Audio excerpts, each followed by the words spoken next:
আজকে আমার আরও এক ভাই শহীদ আরাফাত, তিনি হসপিটালের বেডে শুয়ে কাতরাতে কাতরাতে আজকে তার মৃত্যু হয়ে গেল, শহীদ হয়ে গেলেন তিনি, আমাদের থেকে তিনি বিদায় নিয়ে গেলেন। আজকে আমরা দেখলাম যে গতকালকে তাকে বিদেশে নেওয়ার একটা পরিকল্পনা হয়েছিল, তারিখ হয়েছে।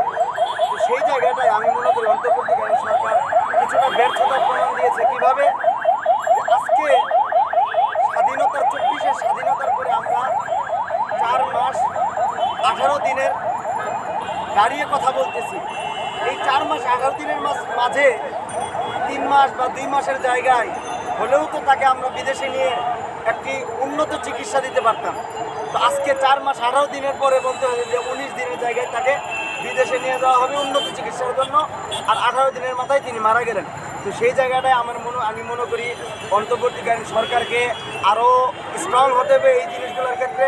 এবং আপনারা দেখেছেন কিছুদিন আগে টঙ্গীর ইজতেমার ময়দানেও যে একটা আক্রমণ হয়েছে, প্রায় 4 জন আমার ভাই শহীদ হয়েছেন, 4 জন ভাই শহীদ হয়েছেন। এই জায়গাটায় আমি মনে করি যে আমাদের অন্তর্বর্তীকালীন সরকারের গোয়েন্দা সংস্থার কিছুটা ব্যর্থতা প্রমাণ হয়েছে।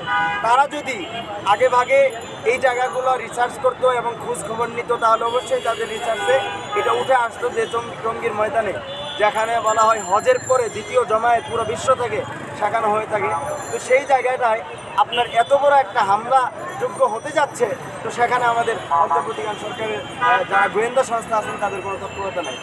তারা যদি আরও তৎপর হতো তাহলে অবশ্যই তাদের অ্যানালাইসিসের মাধ্যমে এটা উঠে আসতো। আর আমরা আজকে এখানে দাঁড়িয়ে ব্যর্থহীন ভাষায় বলতে চাই, স্বৈরাচারের দোসর আজও পর্যন্ত বাংলার জমিনে খুব অকপটে চলাফেরা করতেছে। তাদেরকে অতি দ্রুত এই মামলাগুলোর আওতায় এনে তাদেরকে গ্রেফতার দেখানো হোক। আজকে খুনি হাসিনা সহ এই ফ্যাসিস্ট বিগত ফ্যাসিস্ট সরকারের রাঘব বোয়াল যারা, তারা ভারতে বসে জামায় আদরে তারা খানা দানা খাচ্ছে এবং চলাফেরা করতেছে। আমি মনে করি কূটনৈতিক সম্পর্ক বাড়িয়ে তাদেরকে বাংলাদেশের ময়দানে নিয়ে এসে তাদেরকে ফাঁসির কাস্টে ঝুলানো হোক।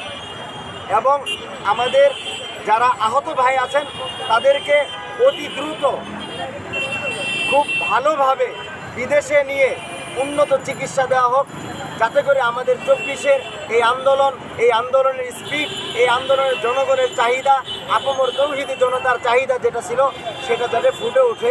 আমরা আশা করি অন্তর্বর্তীকালীন সরকার এই জায়গাটাতে ব্যর্থ হবেন না।